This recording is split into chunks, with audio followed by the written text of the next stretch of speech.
Hey, welcome to the Tim and Gugabe podcast. This is your host, Tim. Gugabe, how you doing? How's fatherhood going? Yeah, good. Just been in state for a bit, so that's one of the main reasons I've been unavailable. But yeah, baby's well. Very relaxed. I'm sure the second I say that, we'll start crying in the background. But yeah, pretty good. We had been real solid for like 8 months doing podcasts. The last like month and a half, we slacked. We did the St. Louis one. I went to that one and had like a really good event. Yeah, I had like 4 plays, they all hit, so that was cool. And I was on Waldo Acosta, and then I think the other event was Lerone Murphy, whatever. And Edson Barboza. I was on Angela Hill, which was good. And then I was also on what's her name? Who got DQ'd? Not Gomez, the other Gomez. Pierre Rodriguez. There we go. Yeah, I was on Pierre Rodriguez. Like that's I took my last like 8 or 9 bets, so that was the only one I missed, which was like, I mean, I think she was a side. It was just unfortunate. Yeah, yeah, and then I was on Strickland last week. I got him on an early line. I think honestly, even though it was a split, I thought he kind of won pretty clean. Yeah. It was kind of went as I figured, but how have you been doing from like a betting perspective and everything? We won't cover those 2 events. Yeah, not bad. So last 2 weeks, my biggest bets have been Mickey Gall and Magomedov, so that's been annoying, but what are you going to do? Oh, wow. I almost played Gall. I almost picked him straight. I basically was like, this might turn into a striking fight, which becomes a shit show, which it did. And then I was basically like, Gall probably has a better gas tank, and like that could happen. And I just feel like it's kind of, I don't know, Hafez, I feel like was almost graded on a curve for the Della Maddalena fight. Yeah. It was a different, when people get too much credit, like they get credited with losses too much when they like overperform in losses. And Gall isn't great, but he's kind of tough and he's got some danger to his game, But that was honestly, I kind of I was fine with the decision. Something's in the background. 1 second. No, I was fine with the decision personally, but like hindsight, that was a coin flip. I had Gall KO plus 2,000 as well, which was like in line because like it's kind of weird to me because I feel like Hafez was being overrated because of the Della thing, and like Della just cannot grapple. Like Della is just a very favorable matchup for Hafez, and Gall was being underrated because I think people are a little bit unfair with how they hate on Gall. Like most of Gall's losses aren't that bad, kind of a thing, and like he does go to a series, he does go to a decent camp. My thing with that fight was just like, Hafez probably won it, but it's annoying because like Hafez's probably fadeable, but it's also welterweight, and he does hit the occasional takedowns, so it just feels like there's not many good spots to fade him if it's like you get minus 150 on somebody. I just feel like that was a really good plus 300 spot too, and I ended up staying away. I was like, you know what, I got Strickland early, and I'm very confident in him. I'm just gonna roll with it and not worry about the card. But I almost played Gall, but I didn't. That was anyway, we can. Makachev looking a little bit off, but like the matchup is so favorable to him, didn't really matter. Yeah, I will say it's funny because like I thought Poirier did a better job in the grappling than I kind of expected. I did think he could. I thought he was going to give up a little more resistance than people thought, but I didn't think it would be like as competitive as it was. I thought it would be like a little more competitive in the market, but I didn't think it'd be like that. But Islam still. I thought Makachev just had a sort of still, like. Yeah, I agree. So I felt Makachev just kind of had a bad day, but still, just the style matchup was just so favorable. It just didn't really matter too much. Yeah. Makachev also, like, his striking's impressive because it's like he's one of the best grapplers in the sport, and he's outstruck like Volkanovski and Poirier. Like, and I know you can talk about takedown threat, but that's part of it, Like, even when he's not getting takedowns and they're stopping takedowns, he can still outstrike some of these guys, which is kind of crazy. Like, he's outlanding some of the best strikers in the sport, and then he's also one of the like he's really well rounded. It's weird because I think Khabib is like better at what he does than Islam, but I think Islam is like much more well rounded. Like if Khabib's grappling got stifled in some matchups, I think he could be in deep shit where Islam isn't, but I do think like the takedowns of Khabib and whatnot are better. Yeah, my view on that is like if you got like two average human beings and start Khabib's brain and one average human being and Makhachev's brain and the other average human being, the Makhachev skill set is just so much better. The thing is, Khabib just has like A+++ athleticism on top of. He was a freak. He doesn't get enough credit for that. He's like he's a true freak athlete, and like people just kind of talk about his grappling, but like his like athleticism was crazy. Like he could cover even whenever he like landed that punch on McGregor, just like the way he covered distance. Like he was a freak athlete for sure. I know some of the takedowns, like he would just grab someone's ankle and just like rip it off. Like it was just like you can't do. Technique helps, but you can't. Not everybody can do. Like Alex Morono cannot do that to somebody, even if he has perfect technique. Yeah. Strickland. It was. He's just a better boxer. I mean, honestly, I thought it was like 4-1 or 5-0 Strickland. Like I legitimately did not. I could not believe the 49-46. Yeah. I agree. I didn't. So I didn't watch this event live, but I went and re-watched most of it. I didn't watch Holland Oleksiejczuk. I kind of heard what happened. What happened? Oleksiejczuk came out hard, knocked him down, pursued him down, got armbarred. Yeah. Funny. It was stupid. I thought Oleksiejczuk's small, but I was like, Oleksiejczuk could give him problems in the pocket. I didn't like see the exchanges, but I was like, I think he could like hurt Holland in the pocket. I picked Holland because he had more ways to win, though. I had Oleksiejczuk and Oleksiejczuk Decker decision, and I was just like, it's fucking annoying. I just find it annoying because every time I fade Oleksiejczuk plus money, he just pulls off the miracle KO. Because like Oleksiejczuk's one of those guys which like you just bet him just in his fights, bet whoever's dog because he can win and he can lose in so many ways because he has no grappling. But also like he's in every fight because he just hits hard and doesn't go away. But it just feels annoying, but for the most part the favourite side just tends to win in his fights, even though it's just like he should just give volatility go. Yeah. Other fights, like, I didn't really watch Price Morono, Brown Zaleski, I don't know. Kopylov went to grappling. Like, I thought Almeida had him pretty covered in the striking. Yeah, but, like, Kopylov at least went to the grappling, you know? I mean, after, like, 7 minutes, it looked like it was playing out exactly as expected, where it was just like, all right, Kopylov had a good round one because he's an athletic freak, but then Kopylov just started slowing down, which is what he does normally. Then... Yeah, Kopylov pulled out, and it's weird because, like, if you give me Budka versus Kopylov in the pure grappling match, like, wouldn't you take Budka like minus 300 in the pure wrestling match? I'd have to think about it. But Budka's like a grappling specialist, and Kopylov, whilst tired, like Kopylov gets very tired, just laden pride, surprised me. Like Almeida's get-ups honestly seemed like pretty good. Like I would rate Almeida's get-ups based as UFC stuff so far like better than like Pereira's or something. Yeah. Like, his last two fights, he's had a bunch of get-ups. He's outlasted people. So, like, for like a pure kickboxer of his age, he's actually not bad defensive. I barely bet the fight, but just Almeida getting held down surprised me a lot by Kopylov of all people. Yeah. I had a tweet that some people liked, some people didn't, about how if Almeida, like, if that same thing would have happened to Alex Pereira if Pereira wasn't fast-tracked because of the rivalry to a title shot. Like, and then I saw people kind of responding. And, like, some people agreed, some people didn't.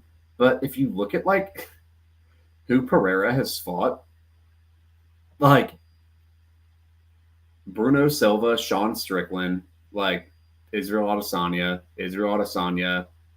Jan, Yuri, and Jamal Hill, like, these are all strikers except Jan. And Jan's not a very good wrestler, and he still took him down 3 times and, like, almost won the fight. And, like, I don't... Like Fluffy Hernandez, I mean, of course Pereira could win some of these fights. Kevin Holland clipped Fluffy in their fight. You know, like Pereira could knock him out, but I would favor Fluffy. Like in that initial run of Pereira, I would favor Fluffy pretty easily. Guys like Brendan Allen could give him problems.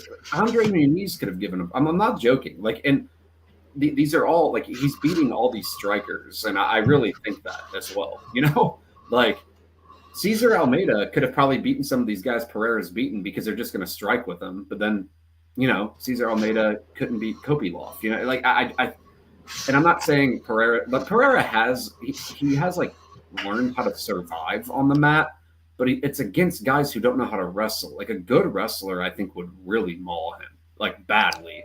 But And I think it's going to happen. I think Ankalaev is going to do it, you know? So I'll wait for that to happen. Ankalaev will just stand there and box and get his leg kicked. And like, yes, Bennett, like, round 4, he will decide.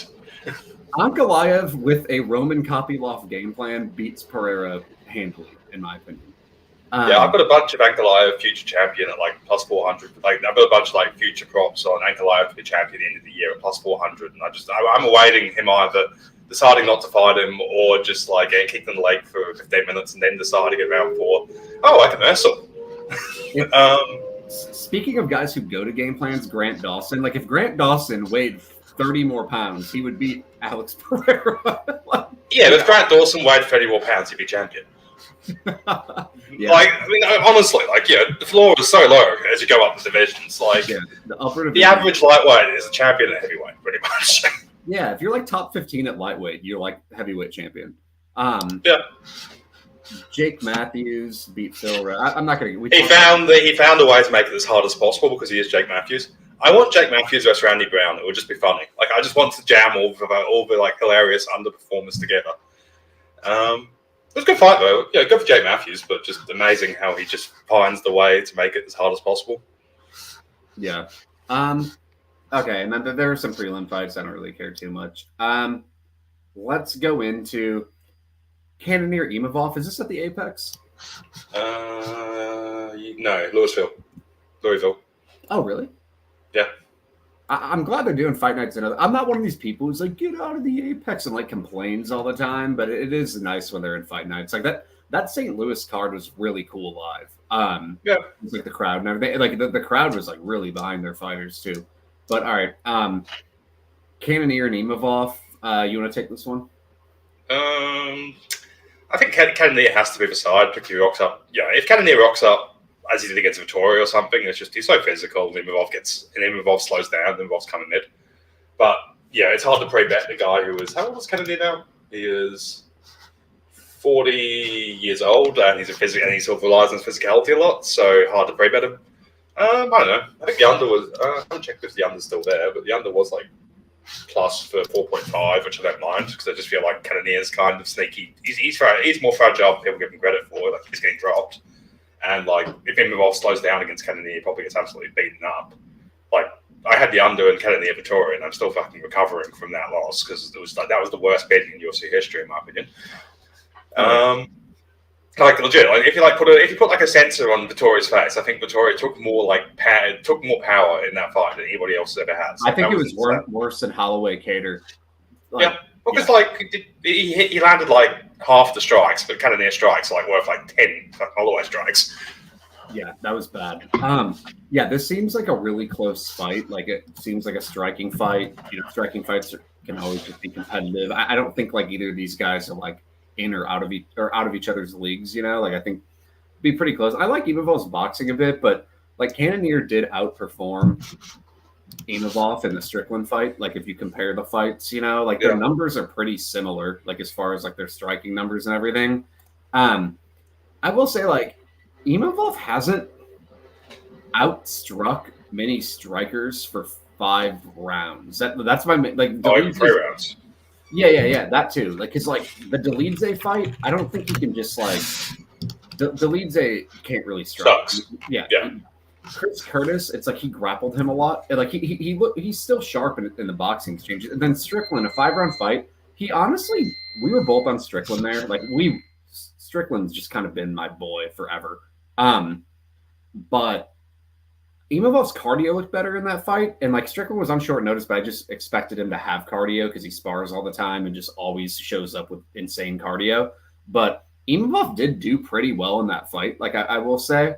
But even then, like, he almost overperformed. And Cannonier, if you like compare the performances, like, did a little better job than Imavov. I just think this is going to be close, and it might just depend on who hurts who more a couple times. I think both these guys can hurt each other. Like, Cannonier is dangerous, but he's kind of sneaky chinny at times. Like, he's not like super chinny, but he's been hurt. We've seen him knocked out. And then like Imavov. Then Buckley, he was slowing down in that 3rd round. Shabazian, he kind of was grappling and gassed him out. Heinisch, grappling dependent. Like, he's not beating. it's almost like Leron Murphy Barboza, and then Leron Murphy just like showed up, like, but I had never seen him over 5 rounds like keep up with the volume, and I needed to see it first, and it happened, so I was like, okay, good job.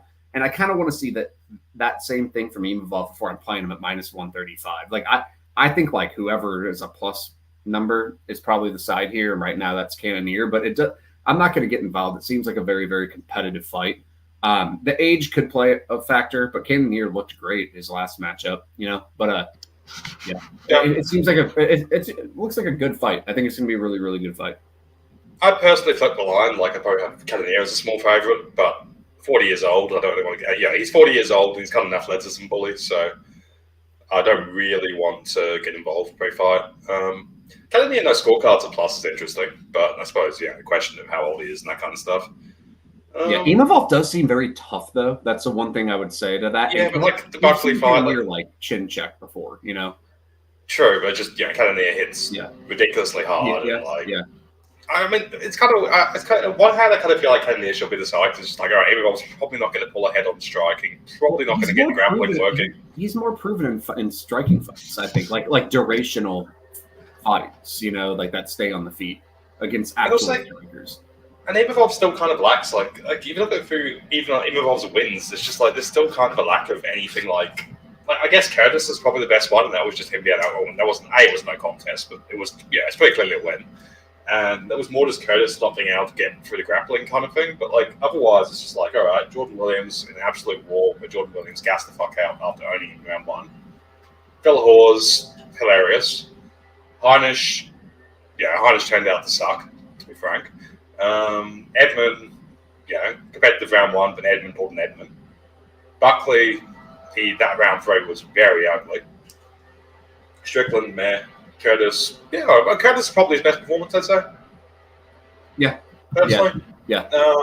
Delete kind of main lord. Yeah, just stupid non-fighter.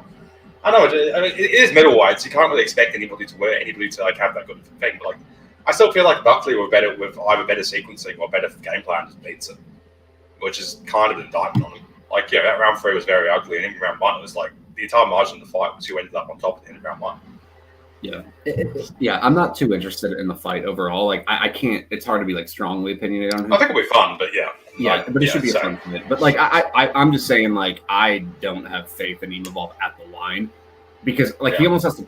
He could come in and just win a 5-round striking fight, and I'll be like, okay, But like, I want to see him prove. Like, he needs to prove that to me before I'm playing him.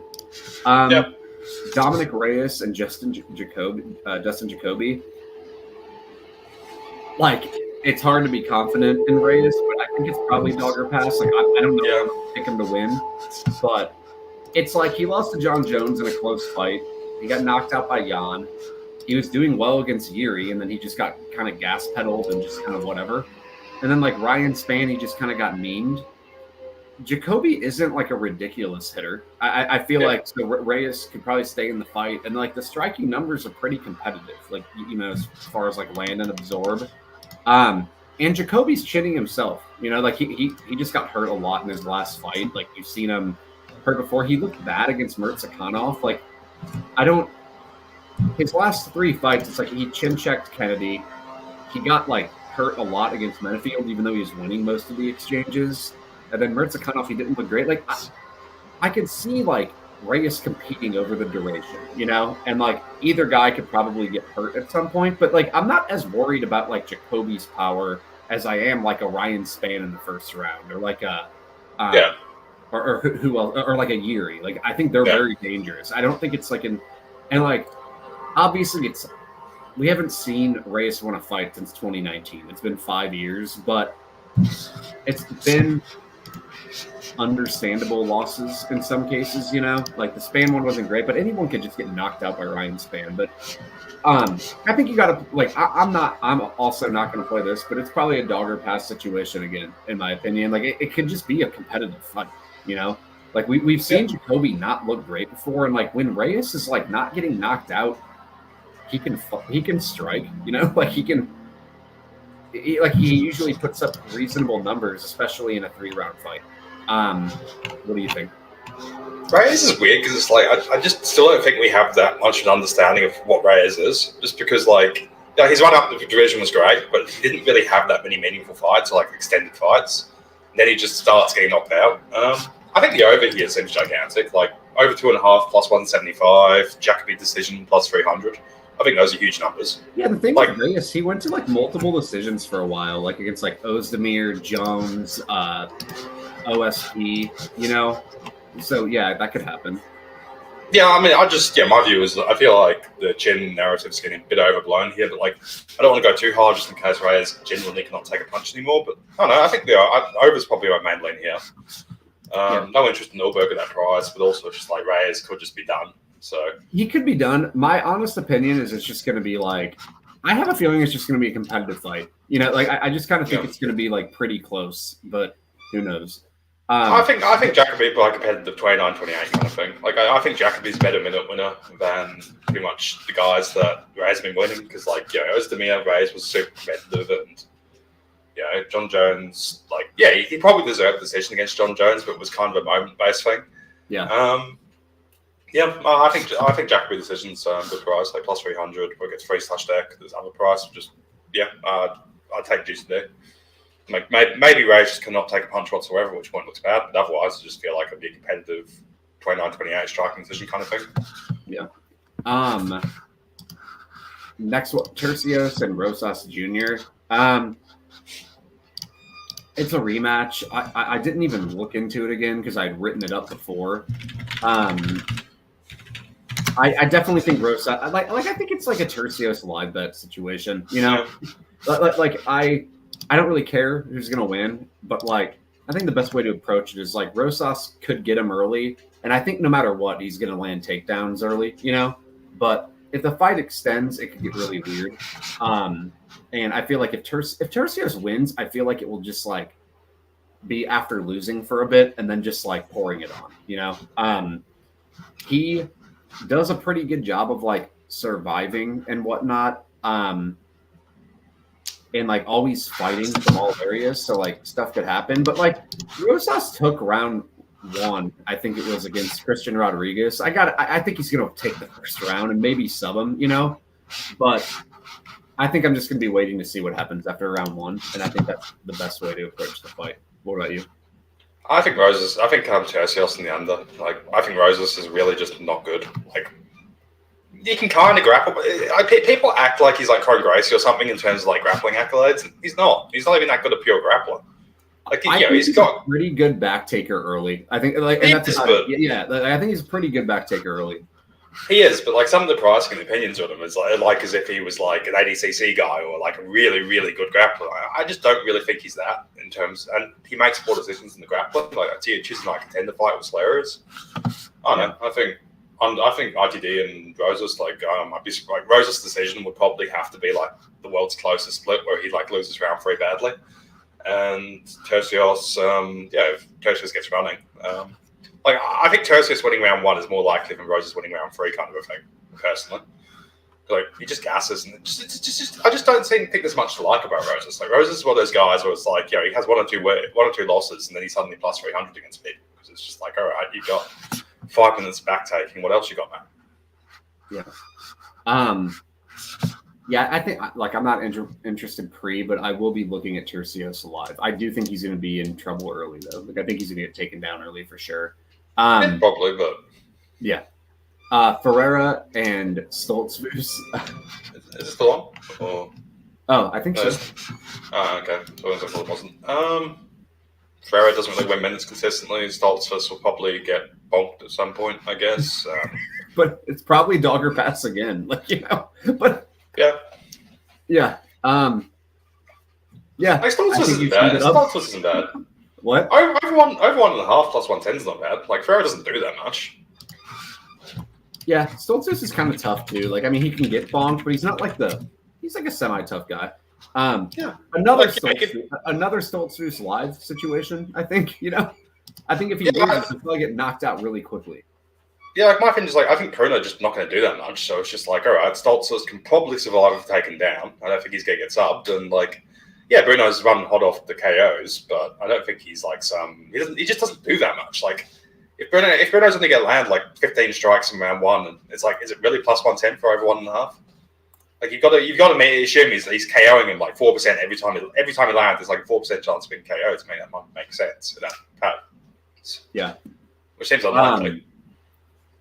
Yeah, like these first 4 fights, it's like I'm not confident in anyone like really winning. Like I'm not, but like I generally think the plus money is where to go. But like, I'm gonna stay away from some like most of those. But is there any spot that you like? What do you think of the rematch of Lee and De La Rosa? They fought before. Yeah, there was actually De La Rosa got owned, but like Lee seems to be his. I feel like it's probably a decent buy low spot in Lee just conceptually, but also her get ups are bad, and she seems to be losing physicality. I don't know. I'd be interested. Like, I don't know. Probably the main fights I care about is probably I like Radke. I like Radke a lot. I think Prates is just a bit overrated. Like, where's the upside in Prates to make him minus 250? Like, he's just like he's a noodly low volume striker. It's like, I just don't see how this plays out in such ways to make Carlos Prates the big favorite. Whilst like Radke could just land 2 takedowns and just look minus 300. Yeah, I have to look into that one. Radke's limited, but like he does do his Radke does do his things pretty well, and I just Prates' style just isn't conducive to big favoritism. Like Prates just he doesn't win minutes. He doesn't unless he just knocks Radke out. I just don't really see how he could ever say, "Oh, Prates was definitely minus 300 there." I need to look into that one. What do you think of Marcos and Castaneda? That's a pretty good fight. Marcos annoys me a lot, like career-wise. That Grant fight was insane. Like that was like one of the worst decisions in recent memory. That was a bad decision for sure. That was insane. And I think it's like he went to the guy's hometown, then he gets the world's worst split decision against him. How do you get that decision on the road? Like, it makes no sense. I like Castaneda a lot. Like, he's not the most technical guy or whatever, but he just fucking does not go away, and he keeps pushing at pace. Castaneda, dog, I like. Probably live entry, maybe. Like, Marcos, I'm not really sure what the fuck he's supposed to be good at yet. He just seems to be running hot. I think people will be getting around Moises versus Klein. I think we're going to have the issue where Moises refuses to fucking do things, or like gives Klein, like Moises will spend the first 2 minutes giving Klein his preferred 15 strikes, 15 strike sort of outside kicking match, and then we'll get it back taken round 3 and like lose a split decision or something. I think Moises is just too stupid to function, but he definitely could win it. Have we seen Klein's defensive wrestling enough? I mean, he seems to have good first layer, but I don't think he's got anything off his back. He seems to just have fuck all off his back. He's athletic and he hits hard, so like I think he's hard to like. I don't know, even Moises' takedown game, it's like there's a good chance Moises decides he's not a grappler because he does that like half the time. And is Moises really that good at takedown guy? I think he has reasonable takedowns. Like the issue is, I just like sometimes he doesn't always go to them, and I just don't like them. I trust Klein a little more on the feet. Both these guys can be low volume, but I think Klein hits a little harder, which is important. Yeah. Like whenever two people are low volume, power matters, And I also think Klein is capable of putting up more offense, like if he chose to. Like Moises, I'm pretty confident he's just not going to put up a lot. But I want to look into the grappling a little more because it looks like he just hasn't fought that many wrestlers, Klein, and like Landwehr he kind of just gassed against, and then Landwehr just gas pedals you, and then it looks like the Herbert fight, which I need to rewatch a little bit. Like it looked like there was some grappling there, but so I'll look into that a little bit. The Lee De La Rosa fight, my lean is Lee, but I'm gonna watch a little more, but it's just like she's a better striker, and like this is a much easier matchup for her than like this. Kind of reminds me of Herod Carolina, where like Carolina dominated her earlier in her career. Then it was like even money, and everyone thought Carolina was like shopped. It's like, oh no, she just fought some good girls. I'm not saying like I do think Lee has had like a bit of a decline, but like she's fought really good competition, like for the most part. Like Natalia Silva is just like a really tough matchup. Macy Barber, she arguably won that fight, And then like Miranda Maverick's like much more well-rounded than MDR, And then like Vivian Arajo, she got held down a little bit, but like Vivian is like pretty physical and whatnot. Like I don't know, I feel like it might be a decent buy low spot on Lee. Like that's like the one thing I've kind of been looking at a little bit, but I want to look into the table. I need to watch that Maverick fight because I'm not as concerned about the Silva fight or the Barber fight, But like, because I played Lee in their first fight, and it like she looked minus 500, So I'll look into that. What do you think of Marquez and Reese? Marquez, they're both kind of stupid, shitty meme lords, but Marquez has done it against a better class of opponent. And my concern is Marquez seems to just not give a fuck these days. I just have this vibe from him, but he just doesn't. And yeah, I think Reese might still be in the phase where he's trying harder, but like on what they've accomplished, I think Marquez should be like, my small favorite Marquez makes sense. If you got plus money on Marquez, I think you got the right spot. But just hard to really invest in Marquez because he is such a meme lord and he seems disinterested. All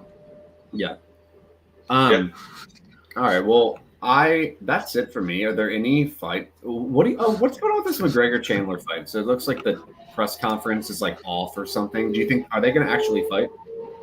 I mean, why not? I don't know. Like McGregor is obviously erratic human being. Oh, I put out Blindsville fights in my card. Did not realize that. Yeah, they did. They were. Interesting. Charles Jourdain is still favourite against people. Interesting. I would not have picked that. He looks so shit against Woodson. Yeah. I think maybe McGregor Chandler happens. I think on this card, one more thing. Lapalus versus Stamen. I'm surprised Stamen's such a big dog there. But like Stamen's kind of fought dumb in his last couple of fights, but like where was the upside on Lapalus? And Stamen's like traditionally been one of those guys who just kind of grinds pretty hard. Yeah, Stamen's good. I've always liked Stamen. It's actually kind of funny. Remember when Said Nurmagomedov was like minus 300 against Stamen? And like instantly hit the guillotine? That price was very wrong in my opinion. Like, yeah. Yeah, Stamen is also like a pretty good wrestler too. Like people forget he was taking down Merab at the end of their fight. You remember that? Yeah. That was like a sneaky tough matchup for Merab that people don't talk about because I was on Merab at like minus 170 there, and I think he still like covered. And in hindsight, you'd take minus 170 Merab against almost anyone. But even I was like pretty impressed by Stamen there. And then it's like he got power guillotined by Saeed, and then he got stuck on the outside against the first Brazilian, and DSDA was he just kind of got stuck on the outside twice. It was weird. And Andrade fight for some reason. Was that a fight where I thought Stamen had won too? Like, it was a close fight. I mean, he didn't do anything till round 3, so like it's been a while. It's been over a year. He's been out for a while, but Stamen, it was annoying because like first I felt DSDA like pretty clearly won it, but it was just because Stamen just got stuck on the outside for 2 rounds. Then he started pulling the trigger in round 3, and he just kind of almost KO'd him. Like he dropped him hard. Yeah, like it was shocking how he didn't finish that. Like, I don't think it was a robbery, but it felt like Stamen just kind of fought like the most conducive way possible to DSDA having success, and still it was a very close fight. Yeah, that's a dogger pass as well. Like that could just be a parlay buster with Lapos. Like Stamen lands 4.39 significant strikes per minute, absorbs 3.63, lands 2.34 takedowns, and that's all against like elite competition, And then like Lapalus just got taken down 5 times against Farid Basharat, and like Stamen can function everywhere. Like he can probably land a couple takedowns here, and he can probably strike competitively. Yeah. So I don't know. It'll probably be a competitive fight. Like, and Stamen's also just tough. Like he's probably going to make it to the cards, and he could probably land a few takedowns. Like, I feel like Lapalus will just want to split. Like, it's going to be like the Gall Hafez thing, where it's like a coin flip and Lapalus makes a split decision. But all right. Well, that's all I got. I have some stuff to do, but we will be back. We have a card every week this month, and we'll do them all, and it will close out with Chandler McGregor for 303 if that happens. But thanks, Gugabe. Gotcha. Thank you. Bye.